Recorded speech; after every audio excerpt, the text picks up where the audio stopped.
The reflection. The glass is cold, but the gaze staring back is steady.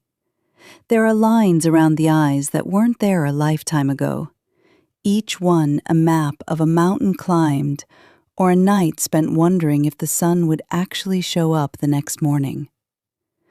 You look at those hands resting on the edge of the sink. They've carried heavy loads, literally and figuratively. They've built things, broken things, and held on when letting go seemed like the easier exit.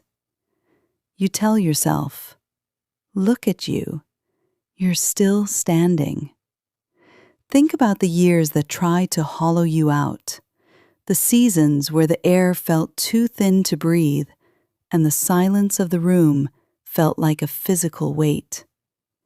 You remember the sting of being overlooked, the exhaustion of giving everything to a world that didn't always give back in kind. There were days when you felt like a ghost in your own life, moving through the motions, checking the boxes, surviving on nothing but a stubborn, quiet fire buried deep in your chest. But then, look at the strength in that posture. You aren't just a collection of the things that happened to you. You are the one who walked through the fire and decided what to keep from the ashes. You've learned that peace isn't the absence of the storm, but the way you've learned to navigate the wind. Every scar, every calloused thought, every moment where you had to reinvent yourself from scratch, it all led to this specific silence in front of the mirror. You don't need a name to know who you are. You don't need a label to define the grit it took to get to this minute. The world might see a face, but you see a history. You see the resilience of someone who refused to be finished. Take a breath. Let it fill the spaces that used to ache. You have navigated the dark before, and you know the way out because you've paved it yourself. Today is just another stretch of the road, and you've already proven you can go the distance. The journey hasn't been a straight line. It's been a series of jagged peaks and sudden drops. You look at your reflection and admit it. You've stopped. You've sat down in the dirt and decided more than once that you were done. You've felt the kind of heart-wrenching pain that leaves no physical mark but changes the way you breathe. A private agony that no one else could see, let alone understand. You've stood over the grave of your own emotions and watched them die, only to feel the terrifying, beautiful sting of them coming back to life when you least expected it. There were faces you trusted that turned into shadows. You felt the cold bite of betrayal from people you would have bled for, and you've tasted the salt of disappointment until it became a familiar flavor. And yet, somehow, against all logic, you learned to love again.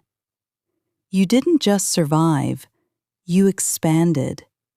You've lost everything, every scrap of security, every ounce of pride, and you've built it back from the ground up, stone by heavy stone. Sometimes the thought creeps in, is this a game of favor? Is the suffering just a prerequisite for the reclamation? You wonder if a king who rules the stars would even pause to notice a single soul. You feel small, like a speck of dust in an infinite hallway. But then the truth settles in the marrow of your bones. You aren't a mistake or a toy. You are precious. You are a rarity. You've been handed the ultimate double-edged sword, free will. You've used it as a shield and you've used it as a weapon against yourself. You've made choices that saved you and choices that broke you. But every one of them belongs to you. That freedom is the gift and the burden. It's why you're still breathing. It's why, despite the ugliness you've witnessed and the pain you've endured, you can still recognize the beauty when it finally decides to show its face. You are the architect of this survival. The silence of the room feels heavier now as the memory floods back, unbidden and cold. Even though you are still standing here, still breathing, you can still feel the phantom chill of that day, the day you decided it should be the end of the line. You remember the way the world looked through a lens of gray, how the weight of the mental torment and the heartbreak had finally become too much to carry. You brought yourself to the ice. You stood on that frozen surface, a vast and indifferent mirror of the sky, and you started to jump.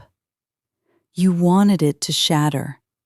You wanted the world to open up and pull you into the quiet, dark water where the pain couldn't follow. You hoped for the crack, the sudden break, the end of the struggle. But the Creator decided that this was not your time. The ice wouldn't give.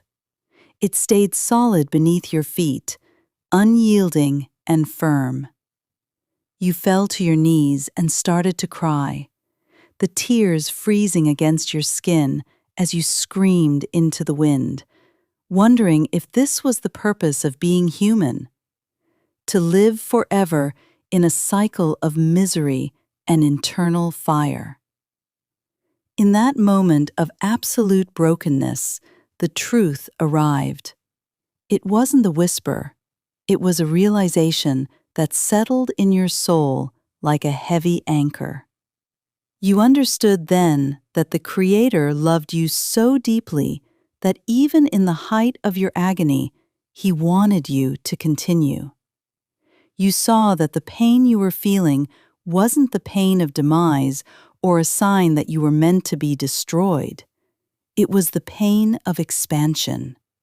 It was the friction required for growth. It was the tension that makes a muscle strong. You look in the mirror now and you see that strength. You see the resilience in the way your body holds its ground. The ice didn't break because you weren't finished being forged. The rest of the world can watch the muscles hold their tension, watch the spirit refuse to buckle, because you have moved past the breaking point. You have accepted the gift of the struggle. This isn't just another day.